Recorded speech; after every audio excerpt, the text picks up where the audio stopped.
Friends, welcome to नया classes. सो आज के इस वीडियो में हम पढ़ेंगे क्लास सेवन्थ का चैप्टर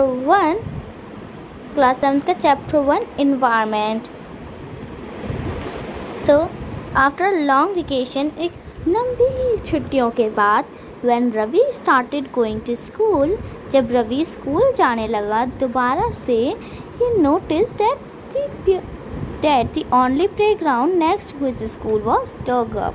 उसने नोटिस करा कि जो एक प्लेग्राउंड था उनके स्कूल में, उनमें खुदाई हो रही है। Pupils said that a huge building with many flats will be constructed there. प्यूपिल मतलब जो लोग थे वो कह रहे थे कि यहाँ पे एक बहुत बड़ी सी बिल्डिंग बनेगी, उसमें बहुत सारे फ्लैट होंगे। Ravi was almost in tears. Ravi बिल्कुल रोने वाला था, मतलब बहुत दुखी था। When he realized that the big playground with its soft grass, marigolds and butterflies is gone forever. जब उसने रियलाइज़ करा कि उसका जो एक प्लेग्राउंड था, उसका मतलब उसके पूरे स्कूल में से एक बहुत बड़ा प्लेग्राउंड था। उसमें क्या थी? सॉफ्ट ग्रास थी, घास थी, मैरीगोल्ड्स के फ्लावर्स से बहुत सारी बटरफ्लाई थी। अब वो हमेशा हमेशा के लिए चली गई हैं। He shared his feeling with his classmate. उसने मतलब क्लासमेट मतलब जिसकी क्लास में पढ़ते हैं, उसने अपनी फीलिंग उनको बताई, उनके साथ शेयर करी। In the assembly the principal to sadly observe. Assembly में प्रिंसिपल ने बहुत दुखी से कहा, see how our environment is changing. देखो कैसे हमारा जो इन्वायरमेंट है, पर्यावरण है, वो बदल रहा है, वो चेंज हो रहा है। In the class Ravi asked his teacher. Class में रवि ने उसकी टीचर से पूछा कि व्हाट इज़ इन्वायरमेंट, इन्वायरमेंट क्या होता है। सो टीचर ने कहा, whatever you see in your surroundings said the teacher. Teacher ने कहा, जो भी तुम्हारे आसपास है, मतलब जो भी तुम अपने आसपास देखते हो, वो सब क्या है? एक इन्वायरमेंट है। Ravi thought allowed. रवि ने बहुत सोचा। इसका मतलब that means the school building, tables, chairs in the classroom, even the open field, the road, the garbage, my friends, all are parts of environment. फिर उसने सोचा, और क्या सोचा कि इसका मतलब जो भी बिल्डिंग है स्कूल की, टेबल, मेज, कुर्सियाँ हमारे क्लासरूम की, और एक बड़ा प्लेग्राउंड, एक खुला हुआ प्लेग्राउंड, फील्ड, मैदान, और रोड, गार्बेज मीन्स कचरा, कूड़ा, और मेरे फ्रेंड्स, वो सब एक इन्वायरमेंट का पार्ट है। So yes said the teacher. Teacher ने कहा, हाँ, बट वेट, पर रुको, some objects are created by nature. कुछ ऑब्जेक्ट्स जो होते हैं वो नेचर के द्वारा बनाए गए होते हैं। For example mountains, rivers, trees, animals. Others are made by people. मतलब जैसे कि माउंटेन्स, रिवर्स, ट्रीज, एनिमल्स, ये सब क्या है? नेचर के द्वारा क्रिएटेड है। और अदर जो इंसानों ने बनाए हैं, जैसे कि रोड, कार्स, क्लॉथ्स, बुक, ये सब किसने बनाए हैं? इंसानों ने बनाए हैं। Now work in pairs. अब आप एक पेयर्स बना लो और पेयर्स में वर्क करो। Make a list with your classmate. आपका जो क्लासमेट है सिटिंग नेक्स्ट टू यू, जो कि आपके बिल्कुल बराबर में बैठा है, उससे मतलब एक लिस्ट बनाओ उसके साथ मिलके, of the creations of nature and by human beings, जो कि मतलब नेचर की क्रिएशंस है, नेचर के द्वारा बनाए गए हैं। और दूसरी तरफ लिस्ट में ये लिखना है जो कि ह्यूमन ने बनाए हैं, ह्यूमन बीइंग्स ने बनाए हैं। Ravi, Paramjit, Jessy, Mustafa, Asha were all excited about making the list. मतलब ये सब क्या है? उनके फ्रेंड्स, उनके क्लासमेट्स के नेम हैं। रवि, परमजीत, जैसी, मुस्तफ़ा, आशा। ओके, वो सब बहुत एक्साइटेड थे लिस्ट बनाने के उसमें। Why is our environment changing. हमारा जो इन्वायरमेंट है वो बदल क्यों रहा है?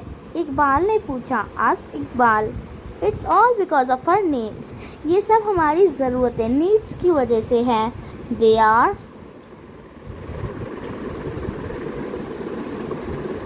Increasing day by day. मतलब जो हमारे नीड्स हैं, हमारी ज़रूरतें हैं, वो दिन ब दिन बढ़ती जा रही हैं।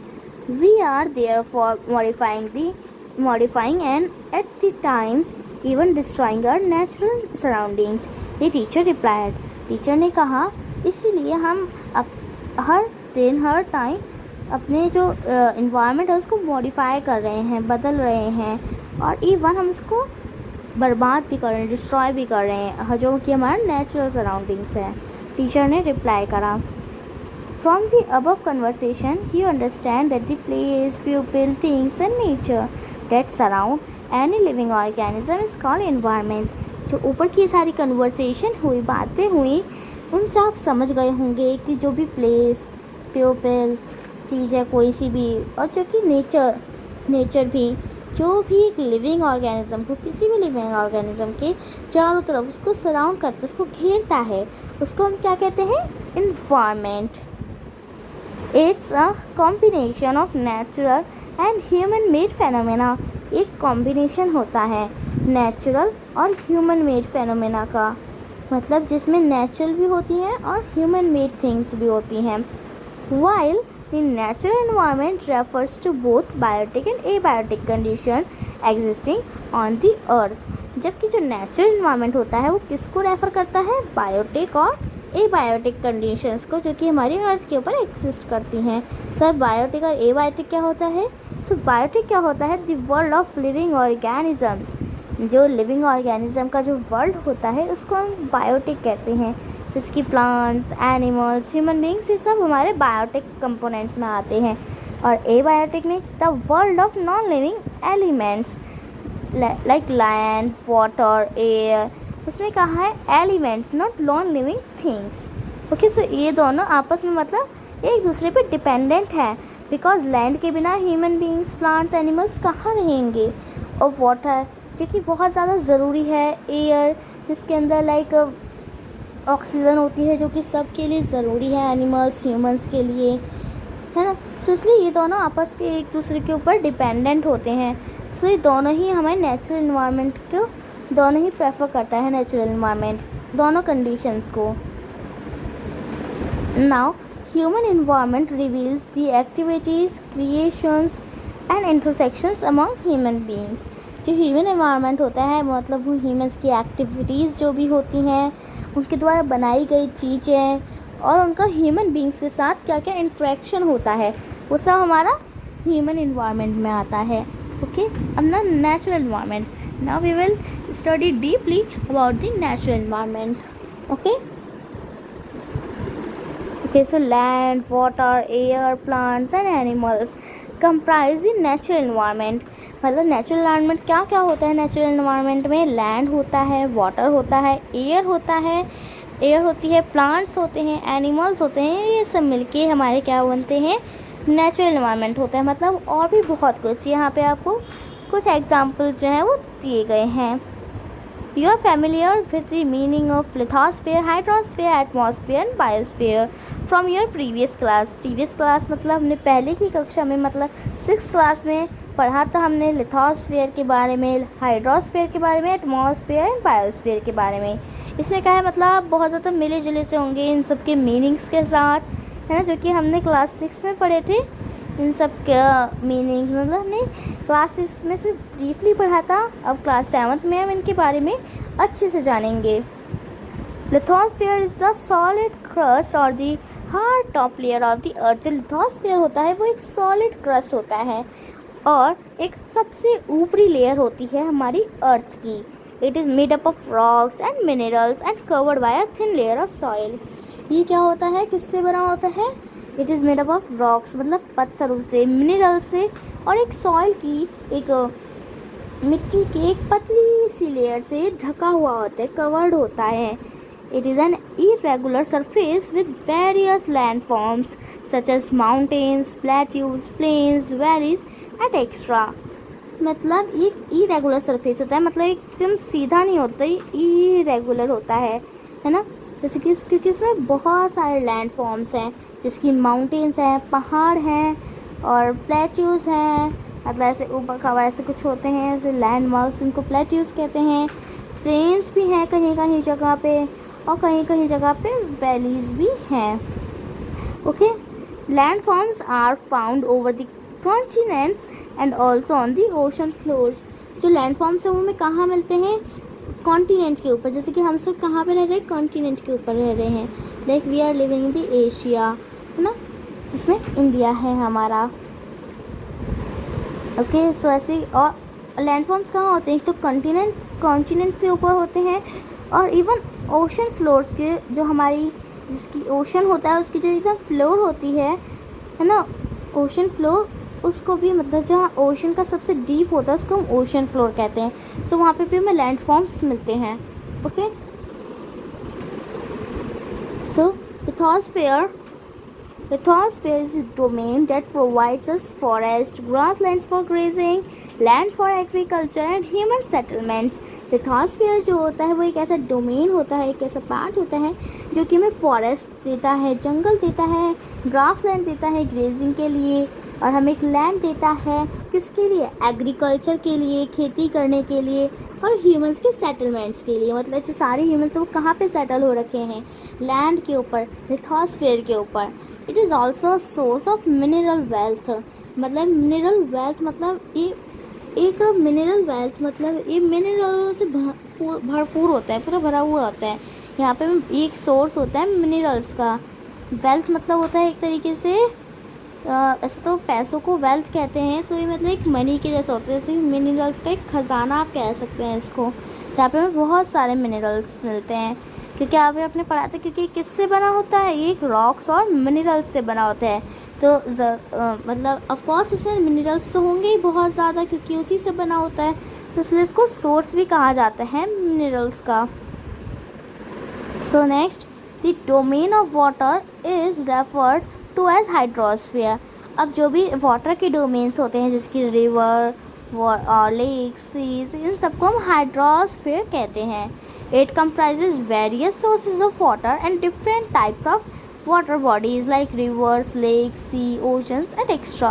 मतलब ये बहुत comprises, मतलब इसमें बहुत सारे various sources होते हैं water के, और बहुत सारी अलग तरीके की different types की water bodies होती हैं, जैसे कि rivers, lakes, seas, oceans and extra. It is essential for all living organisms.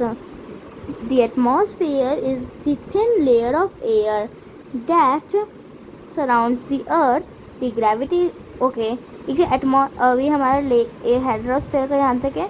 जैसे एटमॉस्फेयर होती है एयर की, मतलब हवा की एक पतली सी लेयर होती है जो कि हमारे अर्थ को कवर करती है। The gravitational force of the earth holds the atmosphere around it.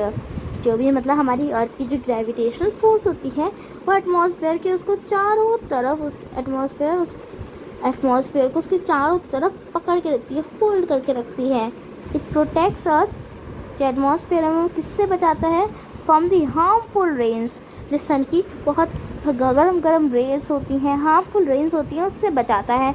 और स्कॉचिंग हीट ऑफ द सन, और सन की जो बहुत गर्मी होती है, हीट होती है, उससे भी हमें बचाता है। अगर ये नहीं होगा तो हम सब जो ह्यूमंस हैं उनको बहुत सारी डिजीज़ हो सकती है, मतलब हमारे स्किन पे इन्फेक्शन होता है, और इवन हम जल भी सकते हैं। ओके, अगर ये नहीं होगा तो it consist of a number of gases, dust and water vapour. ये इसमें बहुत सारी गैसेस होती हैं, डस्ट होती है, वाटर वेपर्स भी होती हैं। The changes in the atmosphere produce changes in the weather and climate. अगर एटमॉस्फेयर में कुछ भी चेंज होगा तो किस में चेंज होगा? वेदर और क्लाइमेट में भी फिर चेंज होगा।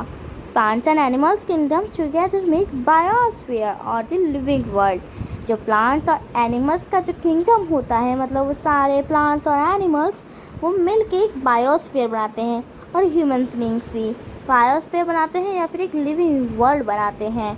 It's a narrow zone of the earth where land, water and air interact with each other to support life. एक पतला सा एक नैरो जोन होता है, एक अर्थ का नैरो मतलब एक पतला सा जोन होता है अर्थ का, जहाँ पे लैंड, वाटर, एयर ये सारे एक साथ इंटरेक्ट करते हैं। किसके लिए?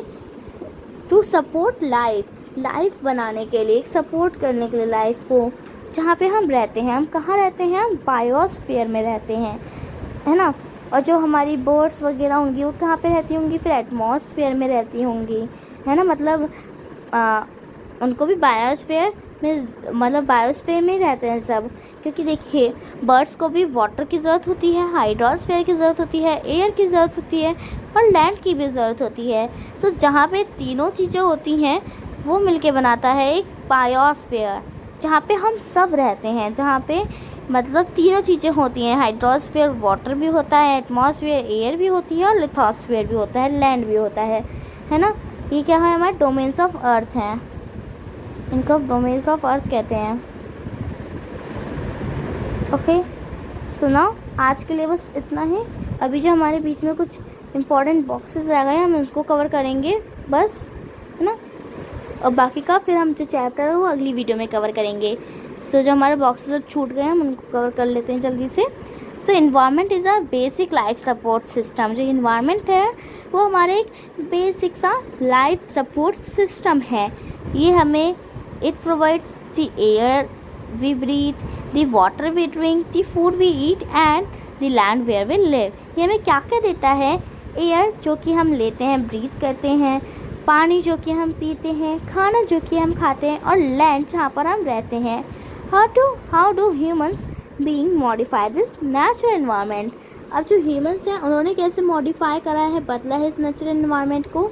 सो car fumes pollute the air, water is collected in a pot, food is served in vessels and land is used to build factories।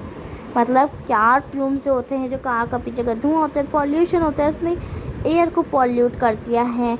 अब जो वाटर है वो एक पॉट घड़ों में इकट्ठा होने लगा है। जो फूड है वो वेसल्स बर्तनों में मतलब सर्व किया जा रहा है। और जो लैंड है वो अब फैक्ट्रीज़ बनाने के काम आ रहा है। मतलब लैंड में फैक्ट्रीज़ बना रहे हैं human beings make car, mills, factories and manufacture containers. जो ह्यूमंस हैं, ह्यूमन बींग्स हैं, उन्होंने कार बनाई, मिल्स बनाई, फैक्ट्रीज़ बनाई इवन, और क्या करा, कंटेनर्स को भी मैन्युफैक्चर करा। This is how human beings modify natural environment. तो इस तरह से ह्यूमन बींग्स ने क्या करा, मॉडिफाई करा नेचुरल एनवायरनमेंट को। सो ये हमारे कंपोनेंट्स ऑफ इन्वायरमेंट हैं। सो कितने कंपोनेंट्स ऑफ इन्वायरमेंट होते हैं? There are 3 components of environment, natural, human made and human. So natural में क्या क्या आता है हमारा? लिथोस्फीयर आता है, मीन्स लैंड आता है, atmosphere means air, hydrosphere water and living things like in biosphere. So ये चारों चीज़ें हमारे नेचुरल इन्वायरमेंट में आती हैं। अब ह्यूमन मेड में क्या आती है? जो भी इंसानों ने बनाई, like buildings, parks, bridges, roads, mountains, monuments and industries and so on.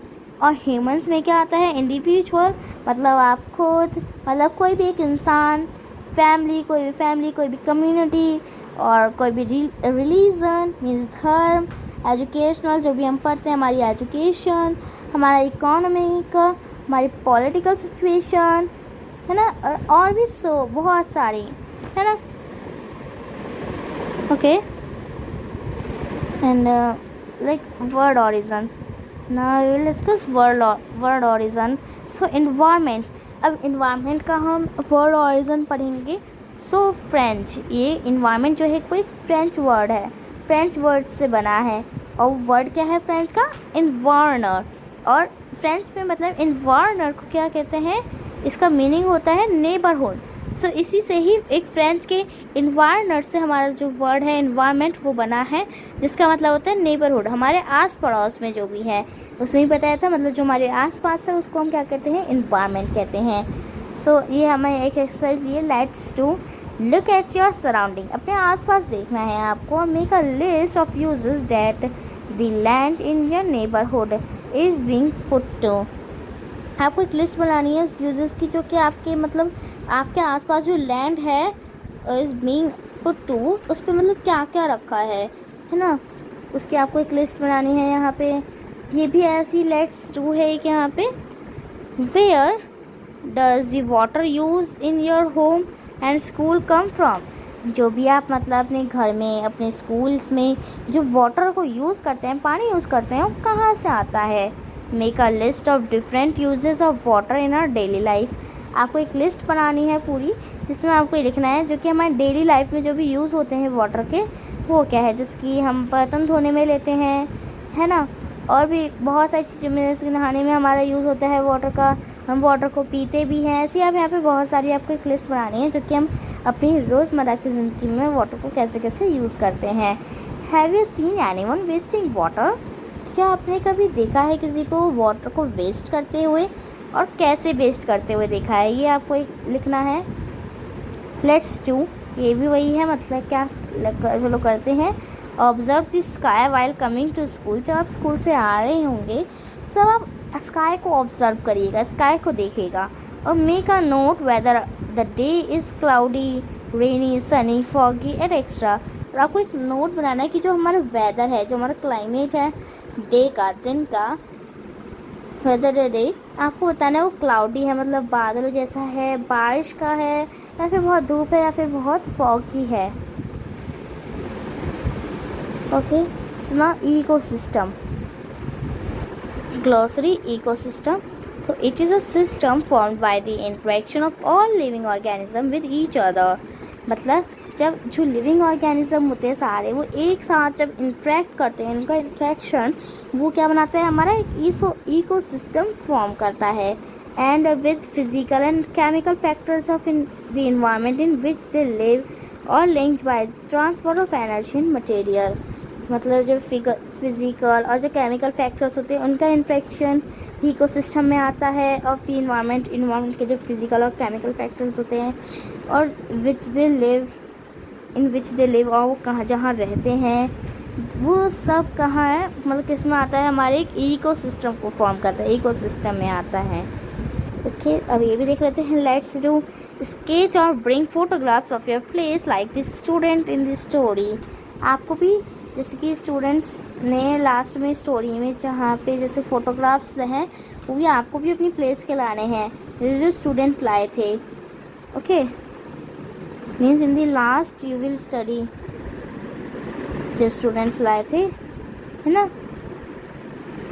यहाँ पे एक न्यूरी है, एक गर्ल है मिज़ोरम से, मतलब उसने बताया था, वेट आई थिंक या है ना, यहाँ पे उन्होंने बताया था हीरा ने कि वो कहाँ जो डेजर्ट में रहते हैं उन्होंने भी अपने वो शेयर करे थे। तो जैसे आप जहाँ रहते हैं आपको वहाँ की कुछ फ़ोटोग्राफ्स लाने हैं, या फिर वहाँ की कुछ स्केच बनाना है, ड्राइंग बनानी है, जैसे कि स्टूडेंट्स ने स्टोरी में बनाई है। ओके, सो आज के लिए बस इतना ही। अगला जो भी हमारा चैप्टर है ये, उसको मैं अगले पार्ट 2 में करेंगे, अगले पार्ट 2 में डिस्कस करेंगे, और फिर पार्ट 3 में हम इस चैप्टर के क्वेश्चन आंसर एक्सरसाइजेस को डिस्कस करेंगे। ओके, सो आज की वीडियो में बस इतना ही। Thank you and bye bye. So आज की वीडियो में बस इतना ही and thank you for watching.